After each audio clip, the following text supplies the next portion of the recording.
Israel के साथ दोस्ती को निभाते हुए भारत की सरकार ने इसराइल ईरान वॉर के कारण अब कौन सी मूवी को भारत में अप्रूवल देने से इनकार कर दिया है। भारत की इकॉनमी से संबंधित हमारे लिए कौन सी बैड न्यूज आ रही है और इस बार 72 उरों के पास किसका टिकट कटा है। इसके अलावा भी काफी सारी इंपॉर्टेंट अपडेट्स आ रही हैं जो आपको मेन स्ट्रीम के न्यूज चैनल्स के ऊपर एक साथ देखने को नहीं मिलेंगी, इसलिए वीडियो को एंड तक देखिएगा। सबसे पहले बात करते हैं भारत, इसराइल और ईरान के बारे में।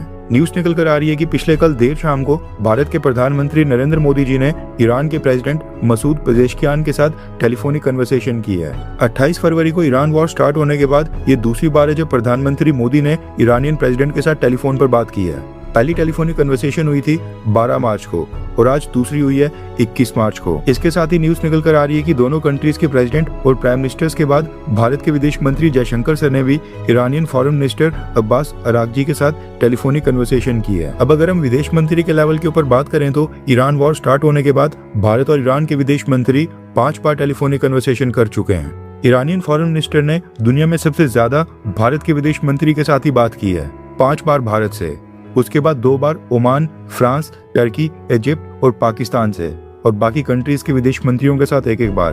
कहने का मतलब है कि ईरान और भारत के बीच डिप्लोमेटिक चैनल्स इस समय बिल्कुल फुल स्पीड के ऊपर चल रहे हैं। इवन इजराइल के साथ भी डिप्लोमेटिक चैनल्स ओपन है और वहां पर भी प्रधानमंत्री मोदी बेंजामिन नेतन्याहू के साथ बात कर रहे हैं और विदेश मंत्रियों के लेवल के ऊपर भी 2 बार टेलीफोनिक कन्वर्सेशन हो चुकी है। लेकिन खास बात यह है कि ईरान वॉर स्टार्ट होने के बाद ना तो यूएस प्रेसिडेंट डोनाल्ड ट्रंप ने प्रधानमंत्री नरेंद्र मोदी के साथ कोई टेलीफोनिक कन्वर्सेशन की है और ना ही यूएस सेक्रेटरी ऑफ स्टेट यानी ना ही उनके विदेश मंत्री मार्क रूबियो ने जयशंकर सर को कॉल की है।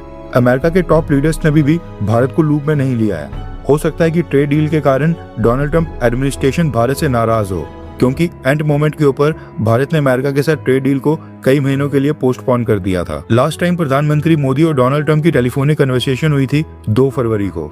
एक और इम्पोर्टेंट न्यूज ये भी निकल कर आ रही है कि अभी कुछ ही घंटे पहले दुनिया के 22 देशों ने स्ट्रेट ऑफ हॉर्मुज के क्लोजर के ऊपर एक ज्वाइंट स्टेटमेंट इशू की है। ज्वाइंट स्टेटमेंट में सभी देशों ने गल्फ कंट्रीज में ऑयल एंड गैस इंफ्रास्ट्रक्चर के ऊपर ईरान जो हमले कर रहा है उसकी भी आलोचना की है और स्ट्रेट ऑफ हॉर्मुज को वापस से ओपन करने की मांग रखी है। इंटरेस्टिंग बात यह है कि इन 22 कंट्रीज में दुनिया की सभी मेजर कंट्रीज के नाम है, यानी काफी इंपॉर्टेंट देशों ने इसको साइन किया है। United Arab Emirates, the United kingdom यानी कि Britain, France, Germany, Italy, Netherlands, Japan, Canada, Republic of Korea यानी south Korea, New Zealand, Denmark, Latvia, Slovenia, Estonia, Norway, Sweden, Finland, check Republic, Romania, Bahrain, Lithuania और Australia, इन सब ने ये joint statement sign की है। लेकिन अगेन भारत ने एक बार फिर से ज्वाइंट स्टेटमेंट से दूरी बनाई है।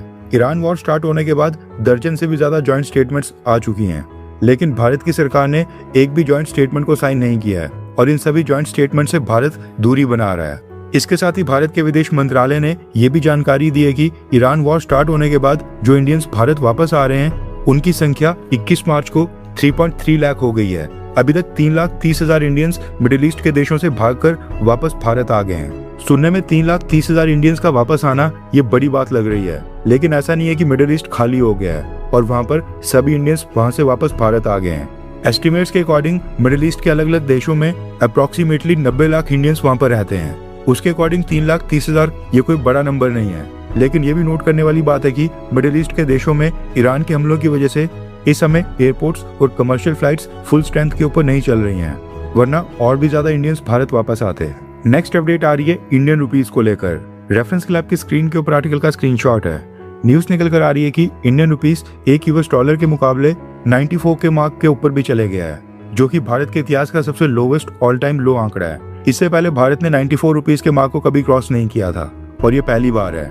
रिपोर्ट्स के अकॉर्डिंग लास्ट ट्रेडिंग सेशन में इंडियन रुपीस एक यूएस डॉलर के मुकाबले 94 रुपए 1 पैसे तक चले गया है और वीडियो रिकॉर्ड करते समय भी इंडियन रुपीस की वैल्यू 94 रुपए 1 पैसे ही थी। इस महीने के मार्च स्टार्टिंग में हमने 92 का लेवल क्रॉस किया था और 4 दिन पहले मैंने आपको बताया था कि इंडियन रुपीस ने 93 का लेवल क्रॉस कर लिया है। अब ये महीना कंप्लीट ही नहीं हुआ कि अभी 93 से 94 भी हो गया है। इस हिसाब से महीना खत्म होते तो इंडियन रुपीस और भी गिर सकता है। हिस्टोरिक डेटा की बात करें तो यूएस डॉलर के मुकाबले इंडियन रुपीस ने पहली बार 70 का लेवल क्रॉस किया था साल 2018 में, 80 का लेवल क्रॉस किया था साल 2022 के जुलाई महीने में, यानी कि 4 साल लगे थे 70 से 80 जाने में। 90 का लेवल पहली बार क्रॉस किया था पिछले साल दिसंबर 2025 में, यानी कि इंडियन रुपीस को 80 से 90 आने में भी 3.5 साल का समय लगा था। इस हिसाब से साल 2028 में इंडियन रुपीस को 100 का लेवल क्रॉस करना चाहिए था, लेकिन इंडियन रुपीस इस समय जिस तेजी से नीचे गिर रहा है उसको देखकर लगता है कि कहीं साल 2026 खत्म होने से पहले ही हम 100 रुपीस के मार्क को क्रॉस न कर जाएं। नेक्स्ट अपडेट आ रही है एक ऐसी मूवी को लेकर जिसकी वजह से भारत और इजराइल के रिलेशंस के ऊपर इम्पैक्ट पड़ सकता है और जियोपॉलिटिकल एंगल्स के कारण भारत ने मूवी को रिलीज करने से इनकार कर दिया है। रेफरेंस क्लैब की स्क्रीन के ऊपर आर्टिकल का स्क्रीनशॉट है। न्यूज निकल कर आ रही है कि द वॉइस ऑफ हिंद रजब नाम की एक मूवी है जो एक 5 साल की फलस्तीनियन बच्ची की रियल स्टोरी के ऊपर बेस्ड है, जो कि भारत में रिलीज होने से पहले ही अटक गई है। ये फिल्म टूनिशियन फिल्म मेकर काउथर बेन हानिया ने बनाई है और इसमें दिखाया गया है कि कैसे जनवरी 2024 में 5 या 6 साल की बच्ची जिसका नाम हिंद है वो अपने दोस्तों और परिवारजनों के साथ कार में गाजा सिटी से भाग रही होती है। इजराइल की शेलिंग के बीच ये लोग किसी सेफ लोकेशन की ओर जाने की कोशिश करते हैं, लेकिन इजराइल की शेलिंग में कार में मौजूद बाकी सभी लोग मारे जाते हैं और हिंद नाम की ये बच्ची अकेले जिंदा बचती है, जो कि बाकी सभी लाशों के बीच बिल्कुल फंसी हुई होती है। फिल्म का मेन पार्ट 2 फोन कॉल्स हैं जो हिंद नाम की इस बच्ची ने रेड क्रिसेंट एम्बुलेंस सर्विस को की थी, जिसमें ये बच्ची डर के मारे मदद मांग रही होती है। सबसे इमोशनल बात यह है कि इस फिल्म में इस 6 साल की बच्ची की असली आवाज इस्तेमाल की गई है। कॉल रिकॉर्डिंग से ऑडियो उठाई गई है और मूवी में पूरी तरह से उसको पेस्ट कर दिया गया है। मूवी काफी इमोशनल है क्योंकि ये बच्ची रेस्क्यू नहीं हो पाती है। रेड क्रिसेंट एम्बुलेंस सर्विस अपनी तरफ से एक एम्बुलेंस और 2 पैरामेडिक्स को इस बच्ची को रेस्क्यू करने के लिए भेजते हैं, लेकिन वो भी इजराइल की शेलिंग का शिकार हो जाते हैं और 12 दिन के बाद इजराइल के टैंक्स और आर्मर्ड व्हीकल्स उस एरिया से हट जाते हैं। उसके बाद हिंद नाम की इस लड़की, पैरामेडिक स्टाफ और फैमिली मेंबर्स की बॉडी मिलती हैं। फिल्म मेकर्स के अकॉर्डिंग ये सच्ची घटना के ऊपर आधारित मूवी है और ये मूवी ऑस्कर के लिए भी नॉमिनेट हुई है और इंटरनेशनल लेवल के ऊपर कई अवार्ड्स भी जीत रही है। लेकिन भारत सरकार के central board of film certification ने इस मूवी को भारत में रिलीज करने की परमिशन नहीं दी है। मूवी के डिस्ट्रीब्यूटर मनोज नंदवाना ने बोला है कि जब इस फिल्म की स्क्रीनिंग हुई थी उस समय प्रधानमंत्री मोदी इजराइल की विजिट के ऊपर गए थे, यानी कि पिछले महीने फरवरी के एंड हफ्ते में इसकी स्क्रीनिंग हुई है। डिस्ट्रीब्यूटर मनोज ने कहा कि इस मूवी को देखने के बाद central board of film certification की कमेटी ने उनको सिर्फ एक ही लाइन बोली थी, फिल्म काफी सेंसिटिव है और इंडिया इजराइल संबंधों को देखना पड़ेगा। यानी ऑफिशियली कोई भी कट या फिर कोई भी ट्रिमिंग लिस्ट मूवी के डिस्ट्रीब्यूटर्स को दी नहीं गई, बस वर्बली बोला गया कि फिल्म इजराइल के अगेंस्ट लग सकती है और उसके बाद इस मूवी को पास ही नहीं किया गया। पहली बार फेल होने के बाद एक और अटेम्प्ट में डिस्ट्रीब्यूटर्स ने दोबारा फिल्म को रिवाइजिंग कमेटी के पास भेज दिया है। दोबारा central board of film certification इस मूवी को रिलीज करने की परमिशन देता है या फिर नहीं, ये तो खैर हफ्ते 10 दिन के बाद पता चलेगा। लेकिन इंटरेस्टिंग बात यह है कि कांग्रेस लीडर शशि थरूर, जो फॉरेन पॉलिसी के मुद्दे के ऊपर कई बार मोदी सरकार को सपोर्ट करते हैं, उन्होंने मांग की है कि भारत सरकार इस मूवी को रिलीज करने की परमिशन दे दे। शशि थरूर ने इसके ऊपर कमेंट करते हुए कहा कि लोकतांत्रिक देश में फिल्म को सिर्फ इसलिए रोका जाना क्योंकि वो किसी फॉरेन कंट्री को नाराज कर सकती है, ये शर्मनाक है। हमें फ्रीडम ऑफ एक्सप्रेशन को फॉरेन पॉलिसी के साथ लिंक नहीं करना चाहिए। मैच्योर और समझदार लोकतांत्रिक देश ऐसा नहीं करते हैं, ये कहना है शशि थरूर का, जो चाहते हैं कि ये मूवी जो 6 साल की फलस्तीनियन बच्ची के ऊपर बेस्ड है ये भारत में रिलीज होनी चाहिए। वैसे देखा जाए तो ये सेम वही हो गया जैसे मिडिल ईस्ट के अरब देश भारत की पैट्रियोटिक मूवीज को बैन करते हैं ताकि पाकिस्तान नाराज ना हो जाए। नो डाउट कि ये मूवी काफी इमोशनल होगी और इस घटना का इस्तेमाल करके फलस्तीनियन प्रोपेगेंडा और फलस्तीनियंस अपने एजेंडा को फैलाने की कोशिश भी करेंगे। इजराइल के खिलाफ हेट फैलाने, नफरत फैलाने की भी इस मूवी में काफी कोशिश की होगी। लेकिन इंपॉर्टेंट पॉइंट ये है कि इस समय ऑलरेडी ईरान और इजराइल के बीच वॉर चल रहा है। इमोशनल सेंटिमेंट्स इस समय बिल्कुल हाई हैं। ऐसे में आपको क्या लगता है कि क्या ये मूवी इस समय भारत में रिलीज करने की परमिशन देनी चाहिए, हाँ या फिर ना? नीचे कमेंट करके अपनी राय जरूर बताएं।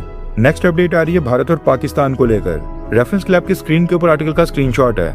न्यूज निकल कर आ रही है कि पिछले कल देर शाम को पाकिस्तान में अननोन गनमैन्स ने एक और भारत विरोधी आतंकवादी को 72 उरों के पास पहुंचा दिया है। न्यूज आ रही है कि अननोन गनमैन्स ने लश्कर-ए-तैयबा के कमांडर बिलाल आरिफ सलाफी का काम तमाम कर दिया है। इसके बारे में कहा जा रहा है कि भारत के अंदर आतंकी हमले करने के लिए ये पाकिस्तान ऑक्युपाइड कश्मीर और भारत के कश्मीर रीजन से यूथ को रेडिकलाइज करके रिक्रूटमेंट करता था। ब्रेन वॉशिंग करना और आइडियोलॉजिकल ट्रेनिंग भी इसी का काम था। खास बात यह है कि ऑपरेशन सिंदूर में भारत ने जो मुरीदके के ऊपर एयर स्ट्राइक्स की थी ये उसी लोकेशन के ऊपर मरकज तैयबा नाम की बिल्डिंग में था। कहा जा रहा है कि ईद की प्रेस पढ़ने के बाद ये हमला हुआ था और पाकिस्तान पुलिस अभी तक हमला करने वाले अननोन गनमैन्स को पकड़ नहीं पाई है। वैसे हमारी तरफ से सैल्यूट इन अननोन गनमैन्स को जो पकड़े नहीं जाते हैं और हमेशा भारत विरोधी आतंकवादियों को पाकिस्तान में 72 उरों के पास पहुंचाते आ रहे हैं। यहाँ तक अगर आपने हमारी वीडियो देख ली है तो इसका मतलब है कि आपको हमारी ये वीडियो काफी अच्छी लगी होगी। भारत की फॉरेन पॉलिसी, हमारी अर्थव्यवस्था और डिफेंस से संबंधित काफ़ी सारी इंपॉर्टेंट न्यूज़ होती हैं जो बाकी चैनल्स कवर नहीं कर रहे हैं या फिर बाकी चैनल्स मिस कर देते हैं। हम वो सारी इंपॉर्टेंट न्यूज़ कवर करने की कोशिश करते हैं। प्रॉब्लम ये है कि अब हम चीज़ों को थोड़ा और प्रोफेशनल लेवल के ऊपर लेना चाहते हैं, टीम को बड़ा करके चैनल के ऊपर अपग्रेड्स करना चाहते हैं ताकि और भी बेटर और प्रोफेशनल वीडियोस आपके लिए हम लाते रहें। हम चाहते हैं कि बेटर रिसर्च करके ग्लोबल थिंक टैंक्स की रिपोर्ट्स, इंटरनेशनल पॉलिसी पेपर्स और ग्लोबल लेवल के ऊपर भारत के लिए कौन सी चुनौतियां आ रही हैं उसको डिटेल में स्टडी करके आप तक और बेटर तरीके से पहुंचाया जाए। इसके लिए हमें रिसर्च, एडिटिंग और कंटेंट क्वालिटी को इम्प्रूव करना होगा और उसके लिए टीम भी एक्सपैंड करनी होगी।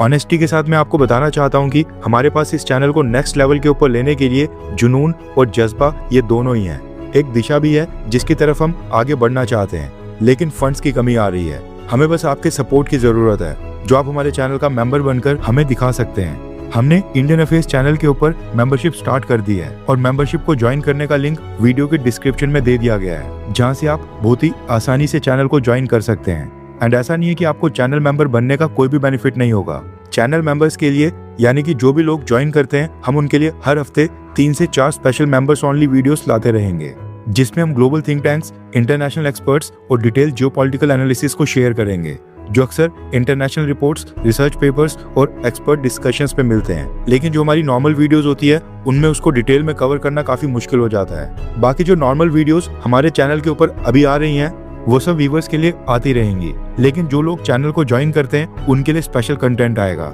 आई होप आप लोग मेंबरशिप को ज्वाइन करके हमें सपोर्ट करेंगे ताकि हम आपस में एक साथ मिलकर इस चैनल को नेक्स्ट लेवल के ऊपर ले जाएं। ज्वाइन करने का लिंक डिस्क्रिप्शन में है। जय हिंद, वंदे मातरम।